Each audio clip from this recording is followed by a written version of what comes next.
Welcome to UU Port Talk series.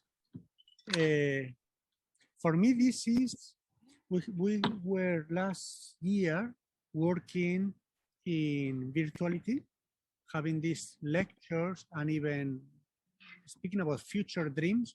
And now we are back in reality. And indeed, I am now in one of the talks, port talks of last year, present. This is the port talk that Joaquín Albado, that I have here on my hand, he gave last year on what it was a dream, no? His dream is in Benidorm to make this pedestrian boulevard. So, but here we are now to continue offering new references of architecture post-pandemic. And I would like precisely Joaquín Albado to make the introduction of the next speaker. Joaquín, thank you. What can I say, Ioana? Because something that happened when we are teaching is that we recognize new ideas. And we were talking a lot about the project you presented that time because everything is changing. We know, and we are not, we as teachers, we are not the ones that are going to change the new reality. The new reality need to be changed by you, the youngest people. The youngest people is the one that nowadays need to change the reality. And Ioana, with the project you presented, I think was 2 years ago, we discovered something and we are trying to go beyond that, no? And we are trying to go thanks to your work and thanks to your idea and thanks to the freshness of your proposal. And that's why you are here, Ioana, because we were talking 2 years about your project, but you have to do it. Thank you, Ioana. True. Well, thank you so much. And thank you so much for the people that came, including part of the team that I was working with. So thank you guys for joining. I see German, Maria, Wilson. Thank you guys. So I'll share my screen to start this presentation. As Joaquin said, everything happened 2 years ago. In 2020, I was with Erasmus and in Proyectos with Javier and Joaquin. We had this group workshop called Radical Cities, and we had a team of 6 people. The main point of the project was to create, well, to explore the idea of a radical city, and we were giving reference Dubai. Well, Dubai as a artificial city. Basically, we started by thinking, how far can the imagination of people go? We started thinking of developing a city concentrated on the individual. So how far and how chaotic can it be? What if you give a city to the people completely and you let them do whatever they want? What can be the outcomes of this? One of the first proposals we called Restart City because we were thinking of making a city that works almost like a self-sufficient organism that restarts itself after every use. So it's a city that it's alive and it's being used by people for a certain amount of time, then it melts, then builds itself back and then melts again. Therefore, allowing itself to learn from the past mistakes, kind of like the artificial intelligence that we have today. So we were thinking in these terms from the beginning. Here are some photos from when we did the model. Basically, we took these sugar cubes and we drilled holes into them. And well, it was a really fun experience until very, very late in the night. And we filled them up with colors, and you will see why in the video. Well, Basically, since we were kind of inspired by Dubai, we were inspired by the hot temperatures there. So we used this sugar city and we used hot water just to emphasize, well, it was like a metaphor, right, of the palimpsest city, of the city that has several layers. So we took it kind of literally and we made this model with different layers of colors that would sit on top of each other. So yeah, as you see, we were just reconstructing the city in this idea that the city restarts after each use. And the colors represent the lessons, let's say, the lessons that the city has learned.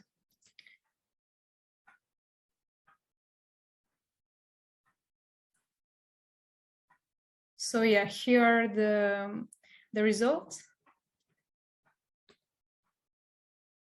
I think my friend Maria still has this amazing piece of art in her room. Yeah, she has it. Well, it was actually a really nice memory from that project. So basically, yeah, this is the chaos that the people left behind. So what can we learn from it? We started thinking in the ways like an experiment. So we're talking about very, very simple concepts like what if we would make a city like from a grid and modules, a grid and cubes. Let's start simple. So we also did a video section through the city. Since we wanted to make it as simple as possible, we started from, well, this is more like a visual research, to be honest. It's a visual research challenging ourselves to create a one-point perspective showing the city from city scale until you'll see microscopic scale. Here, everything is at human level site, let's say. Here you can see we're entering a room, and then from the room we're going to a park. And well, then from the park, we're going inside people's minds. So it's a very conceptual section, of course. The main point is just exploring how deep can we go into this, into the wishes of the people. Yes, well, finally, the last one was the microscopic level. And since it was COVID, we were quite inspired by, by this. More research around modules and grid. How can we reconstruct the city? Every module would move however the people would want. So if we have like a city of 1 million people, it would be so many combinations that they would pass one's lifetime. So there is to say that there are like infinite combinations if you would make such a city. Again, a city changing through the year, through the seasons. Examples like, for instance, in the winter, you'd use more the inside, in the summer, you'd use more the outside, and how the city learns after each use. As I was mentioning before, one of the big challenges was the high temperature. So the city, we're thinking, okay, maybe the city would melt, but what if the city would float? What if the city would be on water? And if the city is on water, it doesn't only float, it also sinks. So can we use this surface tension in order to create something? Like, how would the floating city be? This was the next question. Here are some examples. It's in the city for mosquitoes that one of the colleagues made. It was supposed to represent the power of the people, because the whole no ego city is actually about the individual. So like we say, one mosquito can't really do much, but like a cloud of mosquitoes can even scare a rhinoceros. So in this way, it's more like a metaphor. So it's, let's say, a city almost like for mosquitoes. Why not? Here we have a really interesting experiment. As I was saying, we were working with surface tension, and we were thinking, like, if the grid would float, how to use the surface tension. Here are some photos.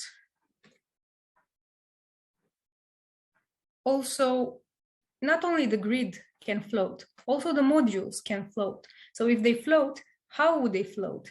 And we were thinking of this very conceptual mechanism, like what if the modules would float or sink, because it's like a duality, right? You have the water, but floating and sinking are, well, sinking is just like floating the other way around, let's say, in a way. So basically here we are thinking of a mechanism that would make modules sink by how much they were being used. So you would get, again, different results every time people would use these modules. If there would be more people, the module would go deeper in the water, and so on. Here's another system that we were thinking about. It was a spinning city, and the main reference for the spinning city was an iceberg. So what if the city would actually float on a big block of ice and it would actually spin? So this was also something that we researched, also with a little model.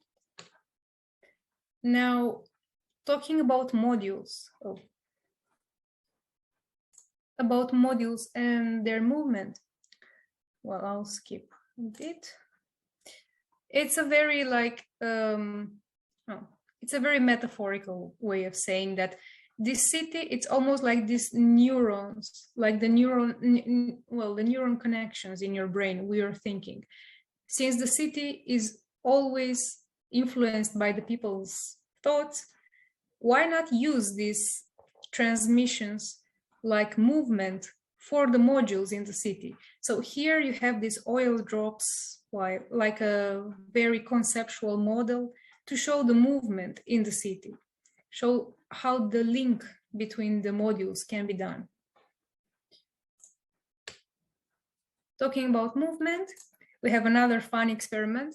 What if the modules would also work with magnetic field, not only surface tension? And yeah, here you can see a really nice experiment. By the way, everything was done at home because it was pandemic. I just want to acknowledge all the hard work of my colleagues as well, because everything was done at home with home supplies. It was amazing. Okay, here also we have like the soap breaking the surface tension as an experiment. More development. Here we already cast away the grid. We threw away the grid. We were thinking, what if the modules themselves, they are like an organism and they just grow and become smaller? So in a metamorphosis way, so without any grid. And here we have a video. I will skip a little bit through it. Basically, it was another conceptual model showing the modules moving only by themselves, without any grid, without anything. And yeah, this movement becomes more and more complex, as you can see.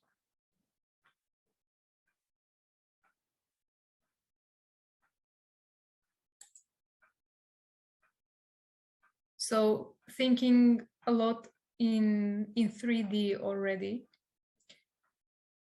until the final stage, let's say.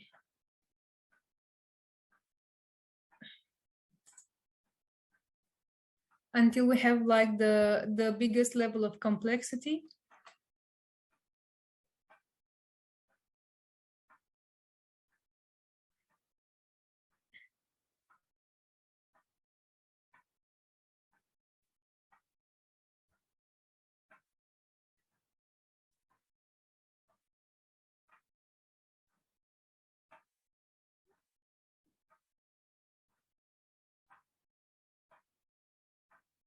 Yeah, it was like it was a very, very nice model. I remember playing with it. It's almost like a magic box, something like that. It was amazing.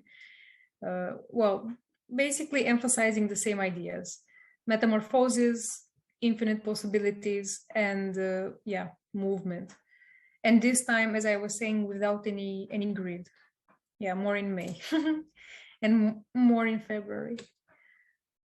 Okay. We started concentrating a little bit on these modules. Now that we're thinking how they move, how they interact with each other, we were thinking, well, if it would load. Anyways, we were thinking of the modules, like if we would draw them for ourselves, if we would draw like our dreams in a cube. So now the module is a cube of our dreams. And here, as you can see, you can admire these amazing video editing skills we have. They show basically that you have endless possibilities and you can combine each other's dreams, even if it's random or chaotic. It doesn't matter, because we didn't speak to each other about how we're going to draw them. We just drew whatever we wanted, and then we put them together. Of course, it's not supposed to make a lot of sense. It's just supposed to represent this idea. So the cube now, it's a very individual thing. How do we stress enough this thing? How is this cube made for the person? We are approaching the end of the workshop. Towards the end of the workshop, we started thinking to call it No Ego City. Why? Because no ego, in the sense that there is no, not in the sense like the annihilation of human, but like everybody has an ego. Therefore, it's like infinite egos. So there is no one single ego. Anyways, all of this meaning, again, that is very personalized, very subjective. Here we have some examples of drawings that one of our colleagues made a cube that rotates from position 1 to position 4 in different ways, and you can use the cube in all of the positions. Because what if you would have a room and you would want to use it upside down? Maybe you use it on the left side during the day or on the right side during the night. I don't know. It's like, it depends on how everybody does it. Here we have some comics. It was part of the workshop. One of the moments was to create a comic, actually. And yeah, we just created comic book drawings of how these cubes move. We also made models out of paper.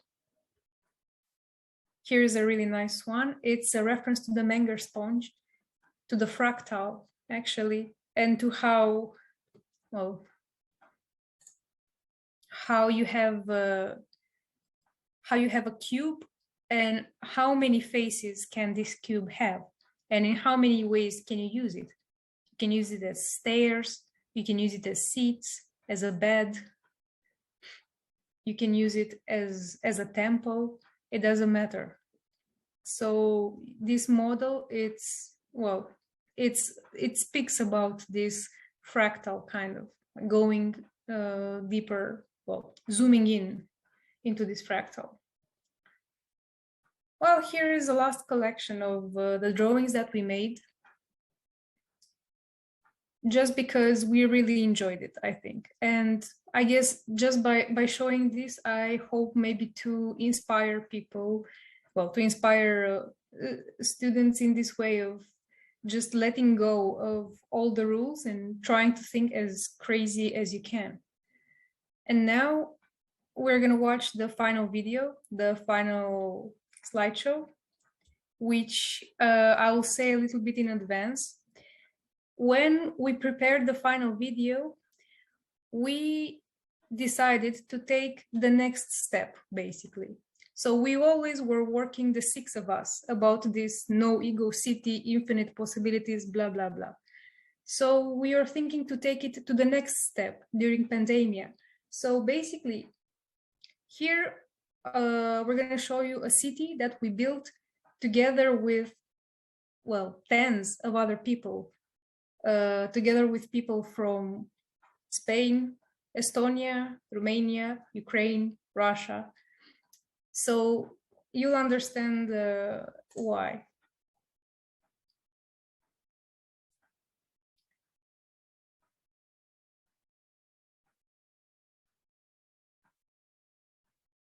also have some music, I think.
Yay!